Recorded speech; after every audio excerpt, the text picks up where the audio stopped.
Welcome back my new blog. और दोस्तों, आज हम बात करेंगे सुल्तानगढ़ी के मकबरे के बारे में। ये मकबरा भारत का सबसे पुराना और इस्लामिक मकबरा माना जाता है और कहते हैं कि इल्तुतमिश के सबसे बड़े बेटे राजकुमार नसरुद्दीन महमूद के लिए 1231 में इस मकबरे को बनवाया गया था।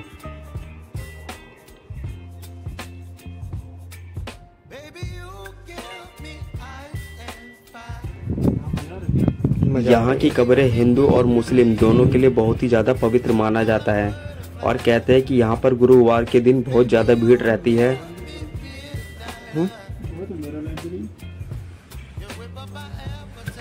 जमीन के नीचे बने कमरे में 3 कब्र हैं और प्रत्येक कब्र के सर के ऊपर एक मोमबत्ती और हरी चादर से ढका हुआ है। और ऐसा माना जाता है कि दोनों खम्भों के बीच में स्थित जो एक मकबरा है उसे नसरुद्दीन महमूद का मकबरा कहा जाता है। हालांकि कोई भी पूरी तरह से निश्चित नहीं है। यहाँ पर दफनाए गए अन्य 2 व्यक्तियों के नाम तो नहीं पता, केवल यह माना जाता है कि वे परिवार के सदस्य ही हैं।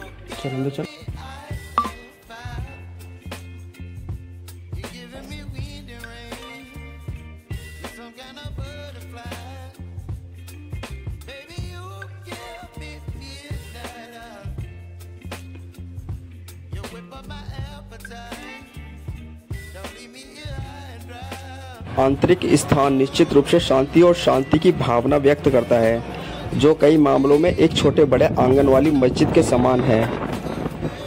यह देखना दिलचस्प है कि अष्टकोणीय कक्ष के इस ऊपरी हिस्से तक जाने के लिए सीढ़ियां हैं। कुछ इतिहासकारों ने अनुमान लगाया है कि शायद मकबरा कभी पूरी तरह से पूरा हुआ ही नहीं था और बाद की तारीख में मकबरे ढकने के लिए एक अधिक विस्तृत गुंबद या छत बनाई गई थी।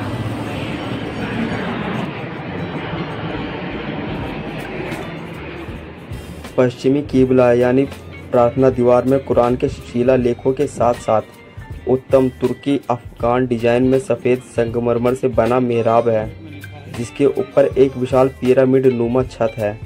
हालांकि मेहराब और मस्जिदों में सामान्य विशेषताएं हैं, लेकिन सल्तनत और मुगल काल के दौरान मुस्लिम कब्रों में भी इसका आमतौर पर उपयोग किया जाने लगा।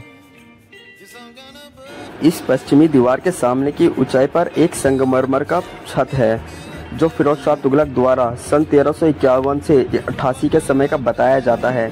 और जब उन्होंने इसका निर्माण करवाया था तो यह छत अत्यधिक भारी होने के कारण सहारा देने के लिए बांसुरीदार खंभे को 2 सहित संगमरमर से बनवाया था।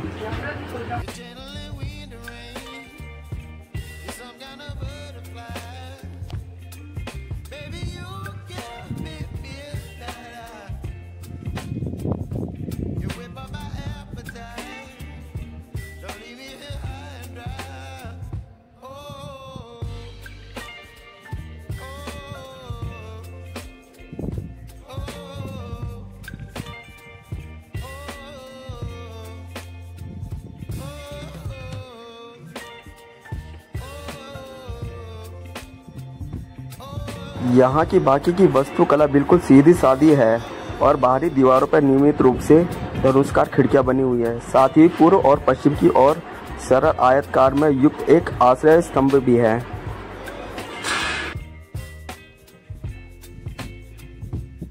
कुछ विद्वान लोगों ने निष्कर्ष निकाला है कि सुल्तानगढ़ी वास्तव में प्रतिहार युग के हिंदू मंदिर के स्थान पर बनाया गया है, जो लगभग 700 से 1100 ईस्वी के बीच का था।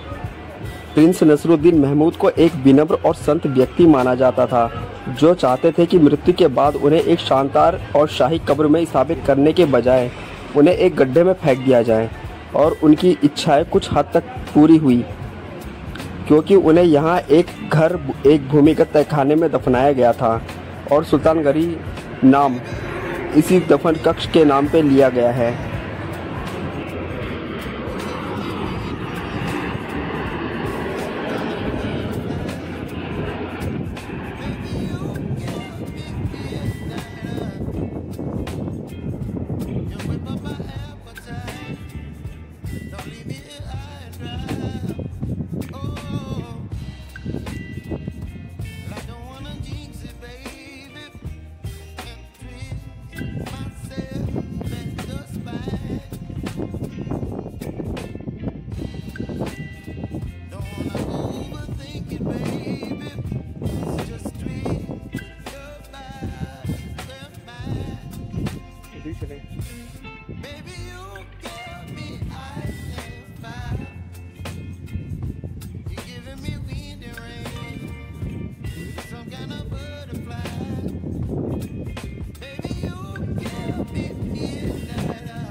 चार कमांडो है। एक खुद ही 5वें कमांडो है।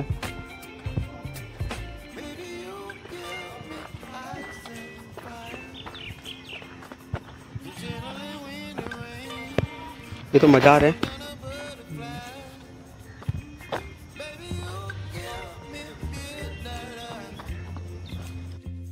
सुल्तानगढ़ी की कब्र के आसपास के गांव महिपालपुर और रंगपुरी के हिंदू और मुस्लिम दोनों धार्मिक समुदायों के भक्तों के लिए एक पूजनीय स्थान है, क्योंकि वे इस कब्र को एक संत पीर की दरगाह मानते हैं।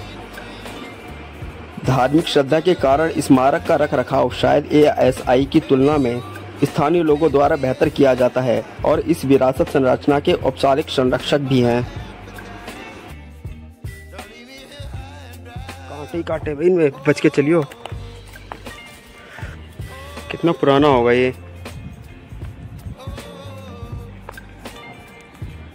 और जितना जंगल दिख रहा है सारा इस किले के अंदर आ रहा है। ठीक, एक तो अकेले आने लायक नहीं है इस जगह पे। हाँ, स्नैचिंग वगैरह छीना छपटी भी बहुत ज़्यादा होती है यहाँ पर।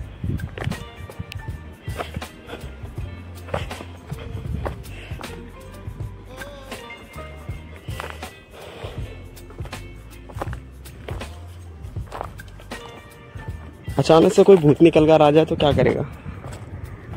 क्या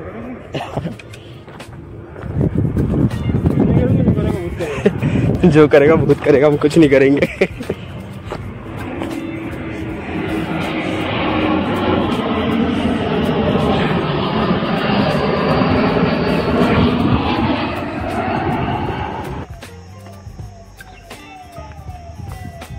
भानगढ़ जैसे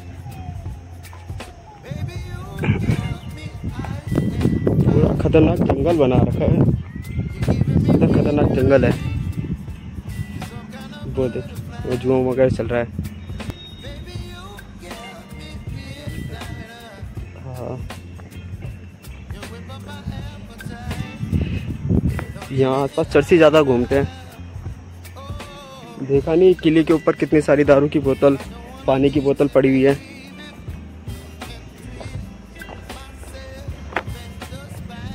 तो दोस्तों, इस वीडियो को मैं यहीं पर एंड करता हूँ। आशा करता हूँ आपको हमारी वीडियो पसंद आई होगी। अगर आपको हमारी वीडियो पसंद आई हो तो चैनल को लाइक करें, शेयर करें, सब्सक्राइब करें और साथ में बेल आइकन के बटन को दबाना ना भूलें, जिससे आपको हमारी आने वाली वीडियो की नोटिफिकेशन आसानी से मिलती रहेगी।